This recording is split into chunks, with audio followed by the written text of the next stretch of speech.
All right. Am I introducing myself?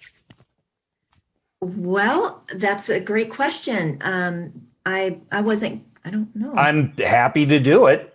Talking Yeah, about then go myself, ahead. talking about myself is ridiculously easy to do. All right. So it sounds like we are recording. Greetings, everybody. Welcome, welcome.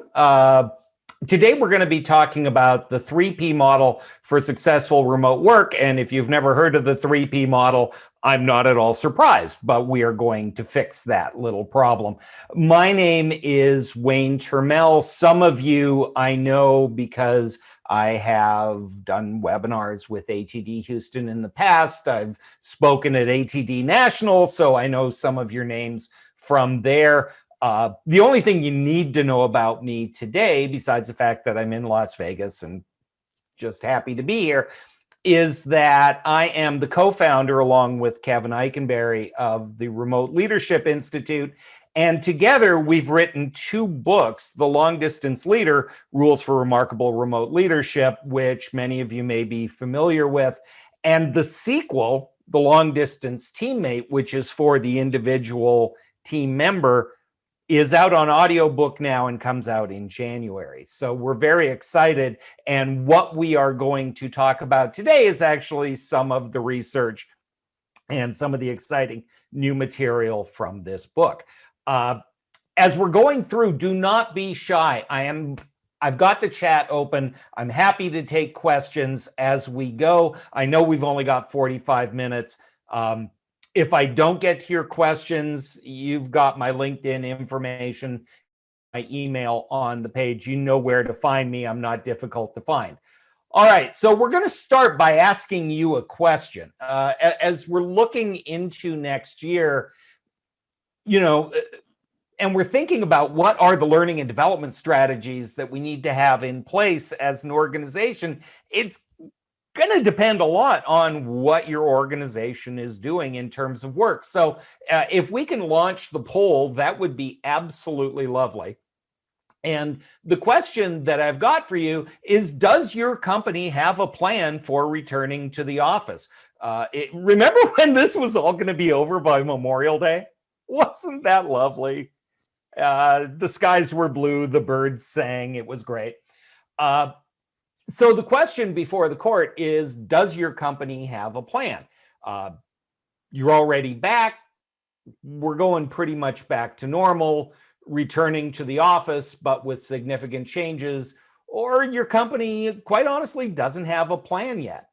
We're going to give you just a couple of seconds to finish that up, and then we will end the polling. It's kind of interesting as we're looking at it. Nobody says we're returning pretty much to normal, which doesn't surprise me. And we're going to talk about what people think is going to happen. So let's end the polling, if we may. There we go. And let's share the results. And you'll see that about 70% of people say, yeah, we're returning to the office, but there's going to be a lot of changes. And what's interesting is 30% say we don't have a plan yet.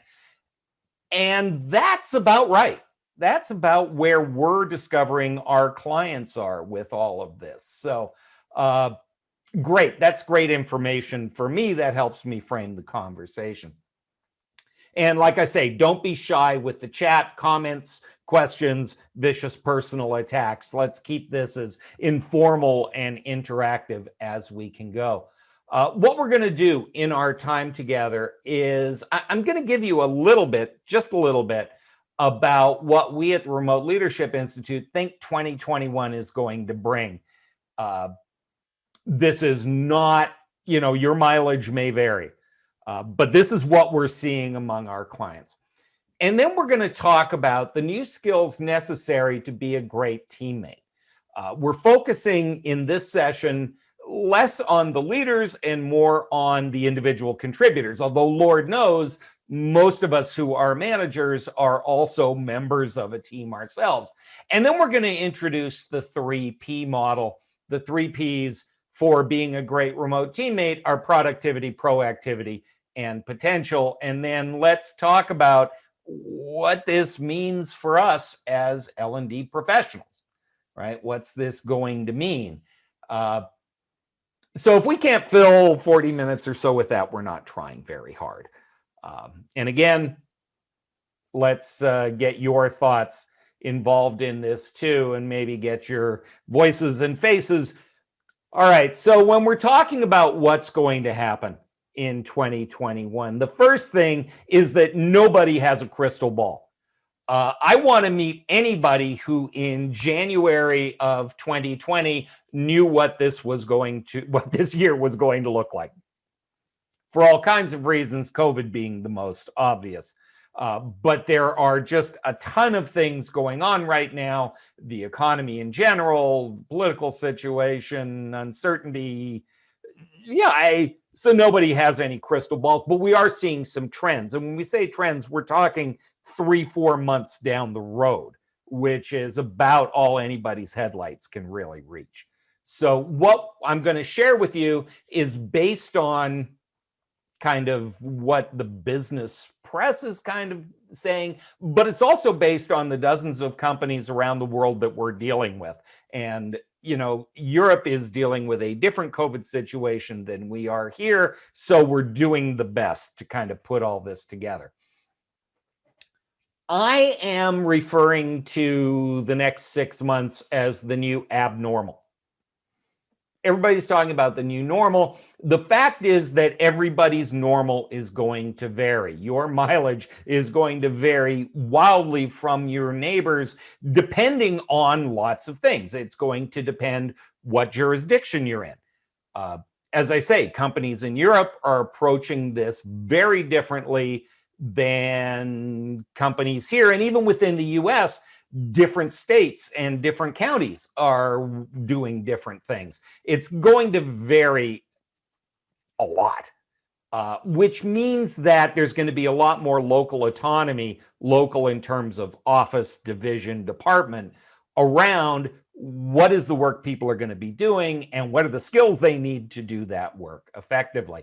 The one thing we do know is that the genie's out of the bottle, and accommodating remote and flexible work is going to be the norm.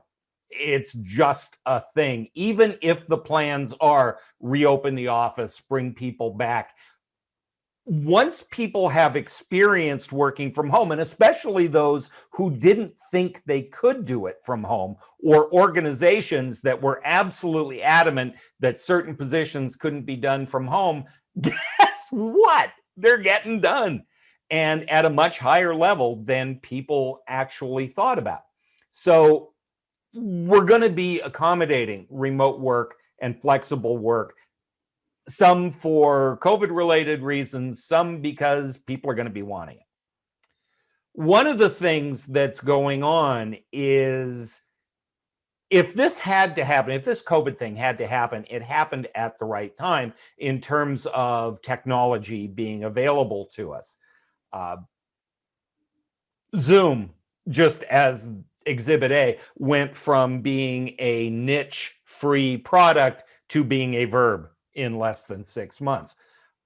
So there was this huge boom in technology available, and we're using Skype, and we're using WebEx, and we're using Microsoft Teams, and we're using Slack, and some of us are using Jabber, and yeah. But now what's happening is we're starting to consolidate. At first, it was the need to have tools at all, and now there's a demand to have fewer tools, or at least tools that work together. So that's going to be an issue. And of course, there's a lot of training and development associated with that. One of the things that is happening, and if you are going through a Microsoft Teams implementation right now, I feel your pain.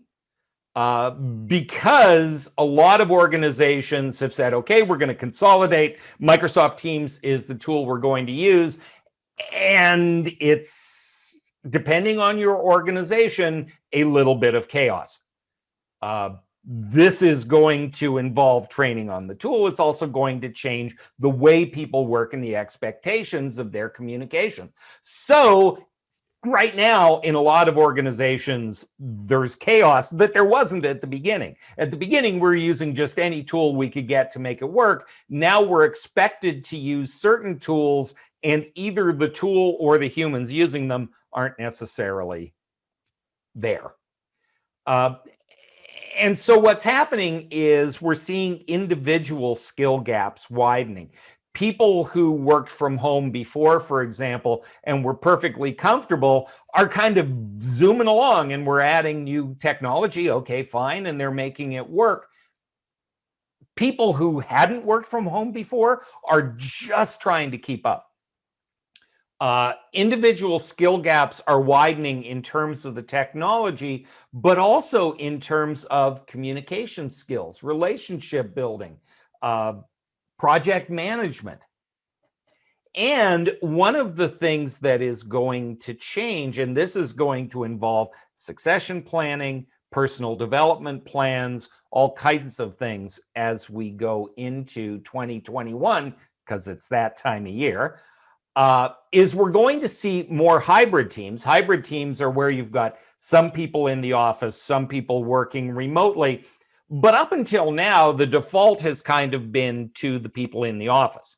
The people who are working remotely kind of have to adjust. If you've ever been on one of those meetings where everybody's in the conference room and you're trying to dial in and you're kind of at a disadvantage, this is going to start to change. So we're going to talk about all of that. As we're talking to folks, both leaders and people in your position in organizations, we're going, okay, we've had 6 months of this, and we know going forward, remote work is going to be part of it, distributed teams. How are we helping leaders prepare for that? Are they learning the dynamics? And for those of you familiar with long distance leader, that's certainly an attempt to reach that. But there are some skills and some mindsets that are necessary to make it work. And one is to move from measuring activity to measuring output. What do we mean by that? Well, if your idea of a really solid employee is somebody who is there at 5 minutes to 9 and doesn't leave till 5 minutes after 5, and they are in their chair pretty much the whole day, obviously that person is working hard and doing great. And I know you just gave me a little smirk, but that is, in fact, the way many organizations are still measuring somebody's engagement. You know, are they there? Are they calling off? What are they doing? Metrics, KPIs are going to have to change. Many organizations, many of you are already doing this. You've already down this road. The need to work remotely has accelerated this. Use technology so that people can model the skills, and leaders in particular. One of the things that a lot of organizations and leaders have discovered is that the leadership is particularly senior leadership, are actually lagging in terms of using the technology tools. And the number one factor in whether a team uses a tool on a regular basis is, does the boss use it? So if we are expecting people to use webcams, for example, and the leaders avoid using webcams, that's the message that's being sent. If the leaders are still using email rather than Teams and sharing files and doing things inside the infrastructure, that's a problem. And here's the thing, if we're having trouble with leaders coaching and giving feedback anyway, which studies will tell us is the thing that even leaders admit it's the part of the job they don't do as well as they might, virtually it becomes even trickier. So as we're thinking about what kind of leadership development are we going to have, some of it is going to be around the technology and the mechanics of getting the job done. But there's also, how do we do the things as leaders that we need to do that maybe are, if not more difficult, at least more complicated? when we're working remotely. But what about the individual team workers? We have an awful lot of people who, for the first time, are not working in structured office environments. There is a real problem with people working from home, unable to balance their personal work and their team duties. There is a tendency, a lot of you are familiar with the Harvard Business Review study, that basically said people go down a rabbit hole, right? And they focus on their own work, their own metrics, the things that are directly within their control. And so collaboration, brainstorming, sharing information with teammates tends to take a back seat. A lot of silos get formed. A lot of people aren't used to managing their time and their productivity. Time management is different. Time doesn't change, but the way that we manage it and the choices we make do. And this is not just productivity in terms of completing tasks, but it's also productivity in terms of what work are you getting done in the time allotted, to what quality during the time you should be working. We have an awful lot of people right now approaching burnout because they're getting their work done and it's at a cost. One of the most obvious signs of that is how actively people participate in meetings. Showing up on Zoom or being a name on the participant list does not qualify as actively participating. Some of that is the way the meetings are facilitated and structured. Some of it are the expectations, but active participation is really important. Communicating to build relationships, not just transactions. And we're going to talk about that in a moment. And then staying engaged with teammates, managers, and the organization are going to be really important for long-term engagement with the organization and with the team. All right. Again, use the chat, questions, comments, whatever you got going on. I'm keeping an eye on the time. But let's talk about one of the big things that came out of our work with the long distance teammate was with long distance leader, we talked to leaders, and with long distance teammate, we talked to hundreds of individual remote workers. And we asked a really important question, which is what makes for a great teammate? We didn't say team member. Team members are anybody who shares a boss. Anybody can be a team member, right? By definition of I answer to Jill, therefore everybody who answers to Jill is on my team is not the same. When we were coming up with a title, when we were talking about the focus of the book, we realized that the word teammate was really critical. A teammate is somebody who is emotionally connected, they're engaged, they're bought in, they're willing to offer discretionary effort, they build relationships. There is an emotional, social component to being a remote worker and being a true teammate, as opposed to simply a team member. Okay, so how do we develop those skills? What are the factors that go into being a great teammate as opposed to just a team member? And that's where this model came in. There are 3 Ps. As you can see, we are good consultants. We have a nice circle with 3 Ps. The first is productivity. The second is proactivity. And finally, potential. All 3 of these things have to be present in order for people to really not only be engaged, but demonstrate engagement and be willing to put in the work it takes to be a great teammate. We're going to take them one at a time. The first one is pretty obvious, right? Productivity. Productivity is, are you getting your work done? But not just are you getting your work done, not only are you checking your tasks off, but are you getting the right work done in the right way and in the right amount of time? So productivity by definition is getting results, right?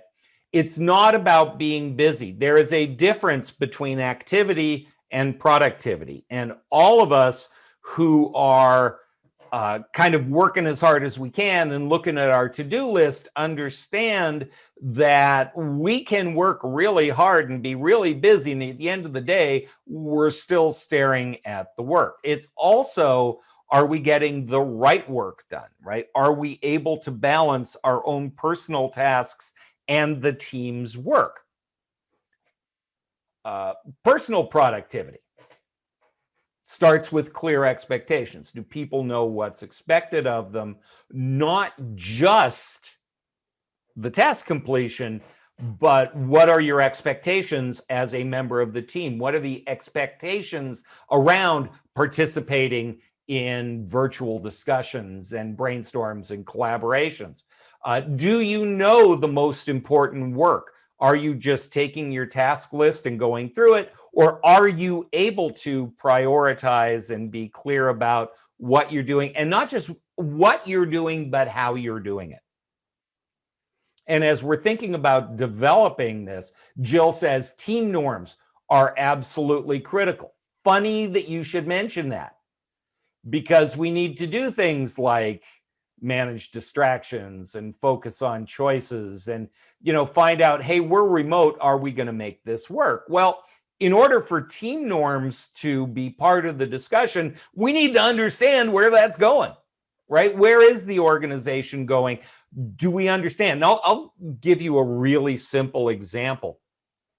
One of the things that people say when they start working from home or they request to work from home is, I can get more done because I'm not caught up in all of the nonsense and the politics and all of that good stuff, which is true. And the problem is, if you don't understand what's going on in the organization, if you don't know what everybody else on the team is doing, if you don't understand your role in the big picture, it's very easy to go into a silo. It's very easy to correspond only with those people that you have to correspond with in order to get your work done. It's harder to align your work with the team.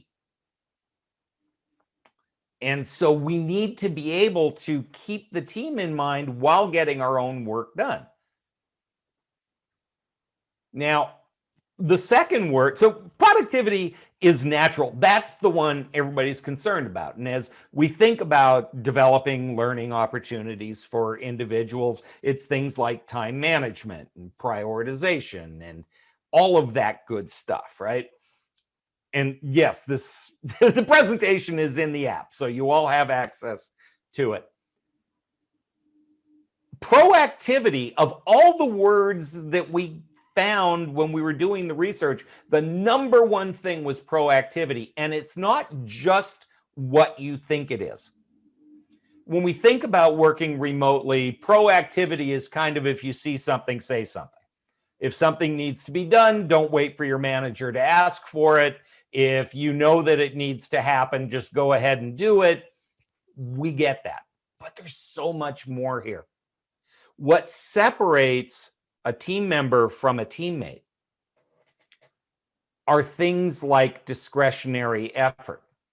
So here's an example of something that is a question of proactivity.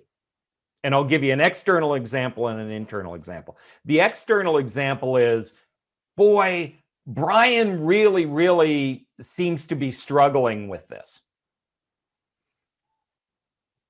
I can reach out and help him, which is going to ultimately help the team. And even though it's a little bit of my effort, it's worth it because it builds my relationship with Brian. It helps Brian support the team. And so even though it's very easy for me to stay in my little rabbit hole, I'm going to be proactive in building that relationship with Brian, in offering assistance, in contributing to his success. That's the difference between a team member and a teammate. A team member goes, dang, Brian. A teammate puts forth the effort. That's proactivity. There's another, by the way, and Debbie's being very proactive with putting the presentation out there. But there's another one. If I'm working as a individual team member and I have a question, do I ask it? Or am I afraid I'm going to look silly? Or I'm going to bother somebody by asking? Or, so I just plow ahead under bad assumptions or with bad information or not doing the work the way it needs to be done, which ultimately slows down the team. Does your team have an environment where it's okay to ask questions, where it's okay to make mistakes, where if the boss asks you to do something, it's okay to check for priority and clarity? That kind of personal proactivity is the number one thing that we're finding differentiates just a team member from a real teammate. Are you willing to be proactive with your questions? Are you willing to take action to support your team? Are you willing to step up in meetings, challenge assumptions, do that kind of thing? But what about potential? Why does that matter? Well, this matters when we're talking about long-term impact of the work. I don't know how many of you are experiencing this right now, but when we started to work from home, when COVID first hit, everybody was shocked at how productive we were. We were making it work. Man, it wasn't perfect, but by golly, we were making it work. Now, 6 months later, we're starting to see burnout. We're starting to see old clicks form. We're starting to see lots of things happen as a result of people getting tired and cranky. Engagement is going to be absolutely critical. Engagement is a critical factor for remote workers, including those who are working in a hybrid manner. It is hard to be engaged if we don't see a future,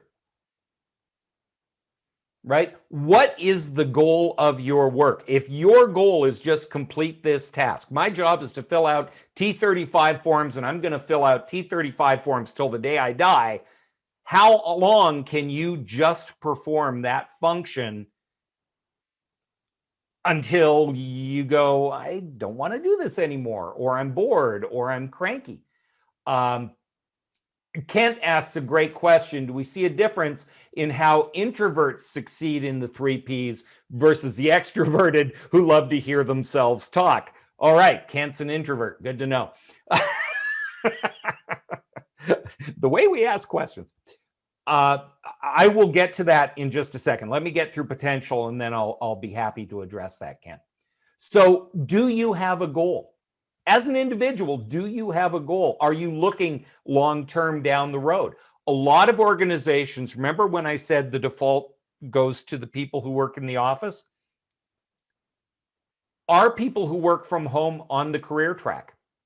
It used to be if you chose to work from home, you were taking yourself off the career track, and the people who worked in the office would get the assignments and the projects and would hear about the job openings first and all of that.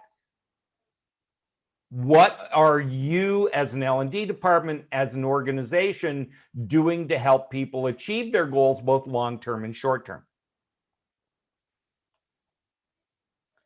What's the role of the leader in this? We're reaching the time of year where we're doing personal development plans, right? Are the leaders prepared to have these discussions, to realize how working remotely impacts things?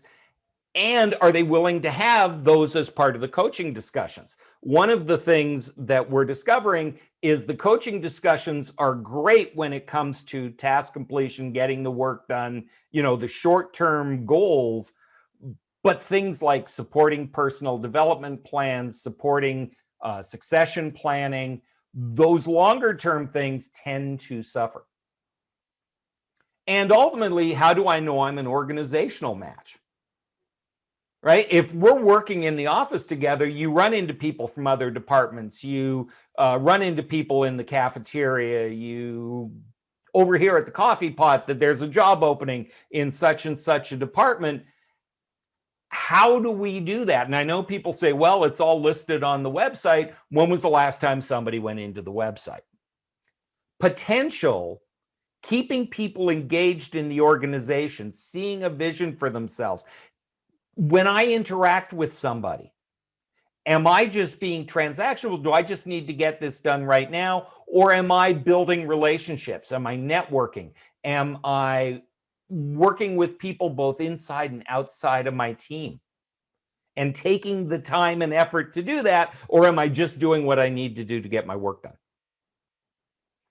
People who act as though there will be a tomorrow tend to be better teammates. We're more cautious about how we interact with people, right? I'm not just saying, hey, Kent, I need this right now. It's how do I get Kent to give me this while maintaining a relationship and not burning a bridge? And that's where potential is really important. Now, I want to go back to Kent's question, which is really important, is the difference with your introverts versus extroverts. And there's a whole component of the book that we call ethical visibility, which we don't really have time to get into today. But ethical visibility is being visible to your teammates, to your manager, in a way that doesn't come across as pushy or self-centered or arrogant. And there are lots of ways to do that. But one of the ways you can do that is make sure that people understand how to work together, right? Virtual relationships form differently. We learned that, Debbie might be really quiet and introverted, might not say much, but in the office, we see her taking notes. We see how hard she works. We see her offering assistance to her coworkers. How do we create that visibility when we're not all in the same room? And so, are we teaching people how to demonstrate that we share common goals? Right? Are we creating an environment where people trust each other? And one of the ways we trust each other is to see the quality of each other's work. So if people are working in very, very successful silos and nobody sees them work, how do we know that? Right? Are there ways that the organization allows us visibility to each other's work, giving us the chance? Are managers creating conversations, or are we managing each person as an individual? Working virtually can allow your introverts to succeed if you utilize the tools. And Kent, I'm going to give you a very, very simple example. Virtual meetings. If your virtual meetings are just conference calls with webcams, you're probably defaulting to your extroverts. Are you using the chat? Are you utilizing in Microsoft Teams discussion groups, which are pre-work and post-work to the meeting, so that maybe people don't speak up in meetings, but they have an opportunity to truly add value to the team? Some of that is helping people learn to use the tools. Some of it is helping the leaders change their mindset about how they solicit input from people. And some of it is helping people understand their role on the team. Right? We trust people based on frequency. Well, if I talk to the same 3 people on my team all the time,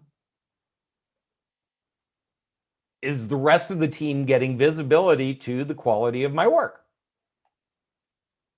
And the richness of communication. And richness are things like, a face-to-face conversation is very rich. Email is not. So for those of us in L&D, and I want to be mindful of our time together, what specific skills do people need to become great teammates? Well, they need to be personally productive, right? If you're not getting the job done, you're not getting the work done in the right way, you're not going to have a job very long. So things like time management, Things like learning the technology so that you're not wasting all your time with using the tools incorrectly. There are soft skills that are necessary to do this. And I'm going to give you an example of one, although I've got it written under communication skills. Let me just share this with you.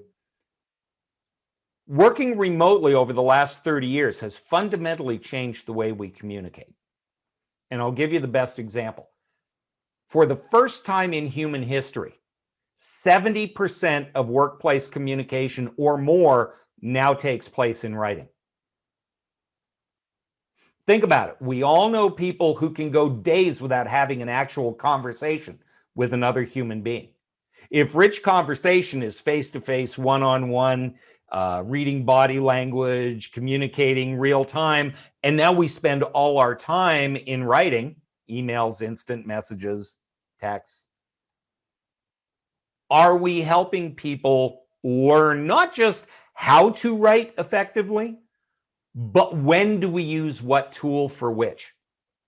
When do we pick up the phone? When do we say this email thread isn't working? When do we help people run meetings that actually solicit the kind of input that they need? And that goes to an increased need for project and collaboration skills. These are very, very specific skills. And we all know as learning professionals, some of this is training, right? But about 10% of it is formal or structured learning.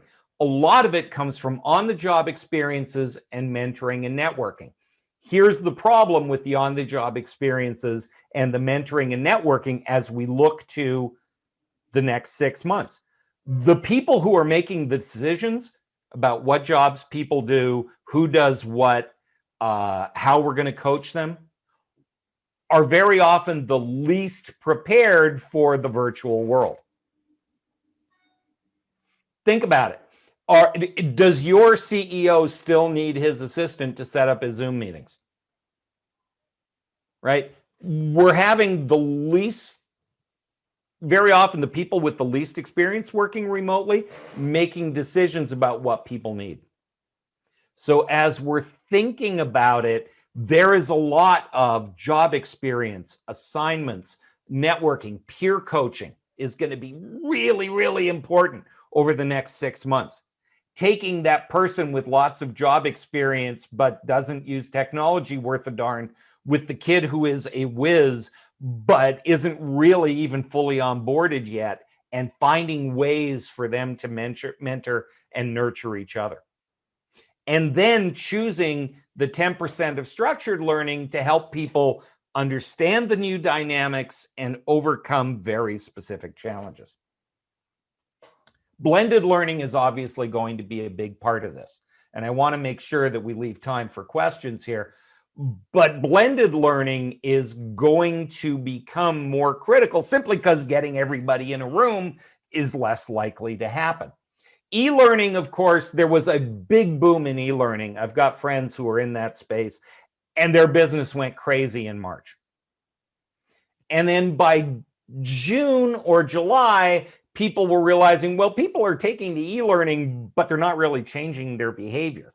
And so one of the things that we are doing a lot of right now is helping people choose e-learning, but then forming cohorts and coaching groups and things that are designed to add a social component to what up until now for a lot of people has been an individual activity.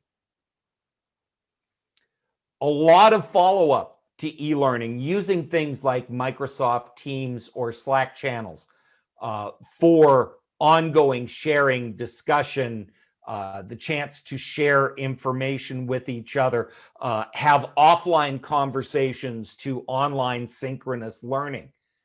Virtual instructor-led training, of course, is going to be really just part of the landscape now. But it's more than that. One of the things that we need to do is help our coaches learn to facilitate discussions and activities.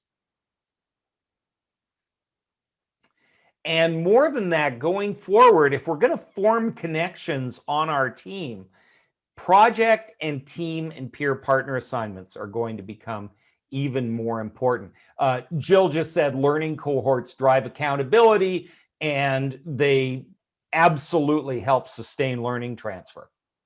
And we are seeing this a lot. We're doing a number of things. And if anybody wants to talk to me about what we're doing with clients, I'm happy to have that discussion or even answer it in the time allotted here.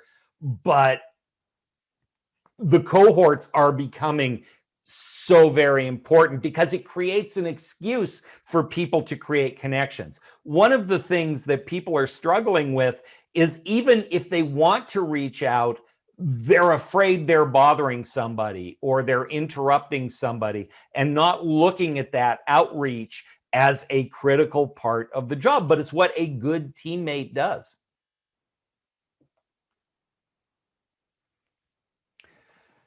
So how does this model apply to, as we're looking at 2021 development plans and thinking about what our catalogs should look like for the year and where we need to focus our efforts? Well, productivity, doing the right work in the right way needs to happen. Managing time and concentrating the effort where it needs to be is really a critical part of productivity. Proactivity applies to things like building team relationships and enhancing communication. And potential is how do we avoid people going into silos, not only because it's bad for the work, but it's bad for the organization. If I don't have a sense of who's out there and doing what, if I'm not really connected to the organization outside my team, that is going to have a ripple effect. And for those of you who are worried about things like retention, let me just tell you, because I know we're at the end of our time, that headhunters love people who work from home. Because if I work from home, if I have to go into the office every day and I think I'm about changing jobs, I've got friends at the office. I know what my commute is. It's kind of a hassle to change jobs. If I work remotely, the only thing that changes if I work for somebody else is my login information. So if I am not engaged, if I don't care, if I don't have strong relationships, if I'm not having work that challenges and engages me, I'm going to go somewhere else. So I know we're at the end of our time. Some of you know that we have a relationship with Atp Houston. This information is in your slide deck. I'm not going to spend a lot of time on it because I want to have time for questions. We got a couple of minutes. Questions, comments, vicious personal attacks.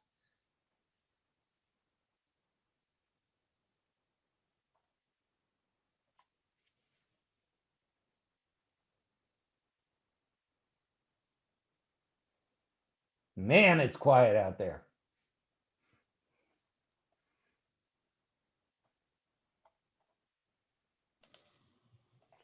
You can open up your microphones, ask a question, or use the chat. Where do companies struggle the most within the 3 Ps? Thanks for the question, Jill. What we're experiencing is they are spending an awful lot of time on productivity because it's the easiest thing to measure and it's the easiest thing to fix, right? The worry was that when people went to work from home, they wouldn't work unsupervised, they wouldn't put in the effort, they'd be spending all day on Facebook or running to Target instead of actually working. And surprising absolutely no one on the individual level and everyone in the C-suite, it didn't happen.